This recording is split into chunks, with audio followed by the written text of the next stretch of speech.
সালামু আলাইকুম সবাইকে সাবিত রিজনে স্বাগতম। আজকে আমরা স্কেল সম্পর্কে জানবো, স্কেল টুল সম্পর্কে। তো চলো শুরু করা যাক। এই টিউটোরিয়ালটা স্কেল সম্পর্কে। স্কেল সম্পর্কে হচ্ছে অবজেক্টটি কত বড় করা যায় স্কেলের সাহায্যে, অবজেক্টটি কত ছোট করা যায় কোঅর্ডিনেট সিস্টেমের সাহায্যে, সেটা দেখব। তো প্রথমে আমরা ফাইলসে যাব, ইনসার্টে যাব, ফিচার্সে যাব। ফিচার্সে যাওয়ার পর স্কেল অপশনে ক্লিক করব। এখানে তিনটা অপশন আছে স্কেলেবল: ও centroid scale, origin scale, coordinate system. প্রথমে আমরা সেন্ট্রয়েড সম্পর্কে জানব। এখানে কতটুকু আমরা বাড়াবো সেই অপশনটি দেওয়া আছে। এখানে 2.5 দেওয়া আছে, এখানে আমরা 1.5 নিলাম। তো ওকে অপশনে ক্লিক করি, যে বড় হয়ে গেল, এটা বড় হয়ে গেল। আবার এডিট অপশনে যাব,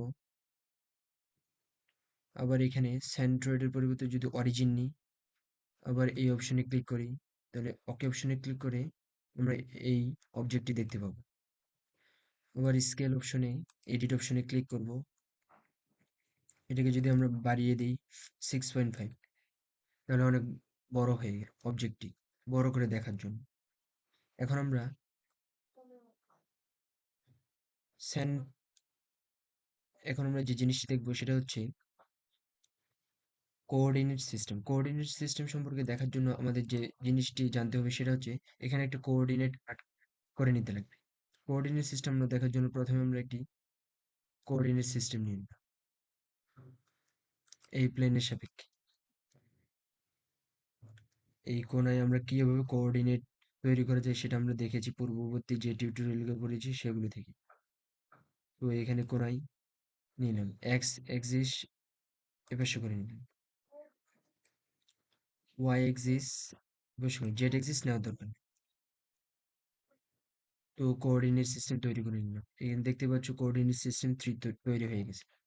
এখন আমরা স্কেলে যাব, ইনসার্ট, ফিচার্স, তারপর যাব যে স্কেল।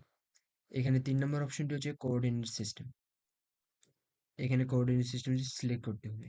তো অটোমেটিক চলে আসলো। এখানে আমরা 6.5 নিচ্ছি, এখানে 4.5 নিলাম। ওকে অপশনে ক্লিক করলাম, দেখো বড় হয়ে গেল।